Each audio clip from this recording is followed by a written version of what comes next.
Well, the lumber situation, lumber went up. It recently just had a plunge because the sawmills were finally able to catch up. The lumber 400% increase from beginning of the pandemic till April, the cost increase was not an increase in the good, it was an increase in manufacturing. Similar to what happened with a lot of goods that people were trying to buy. We couldn't get access to them, the sawmills couldn't keep up. So that was the lumber situation was a case of nuance. And I had friends that were looking at, expanding on their homes and fixing a roof, and they would, get bids from contractors, and every 30 days the bid would go up substantially because of those lumber costs skyrocketing. So, but that was just a wait and see game. The costs eventually come back down to earth, and it's not going to get to where it was before pre-pandemic.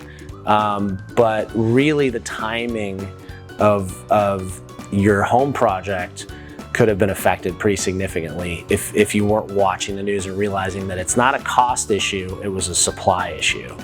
But a lot of people got stung by that. So it will never be, from here forward, it will never be a buyer's market for every year. I think it's all a relative term for real estate. I think that there's definitely a flight out of cities that's happening. People are moving to the suburbs. People are spreading out into different locations, and some of these areas they just don't have enough housing. It's just a supply issue. They don't have it with interest rates all-time low. People are just feeling like, why not? Just borrow money and pay more and pay more and pay more. And that's created this bidding craze. But there will be a point where the wages, you won't be able to keep up with the prices. That's bound to happen. I mean, wages are not going up 30% from last year to this year.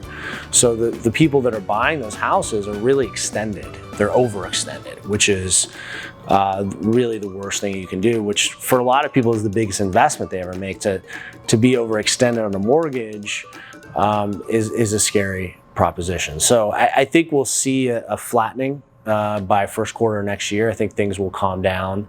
I think interest rates will go up a little bit. So I think we'll see things start to taper off in the real estate market next year.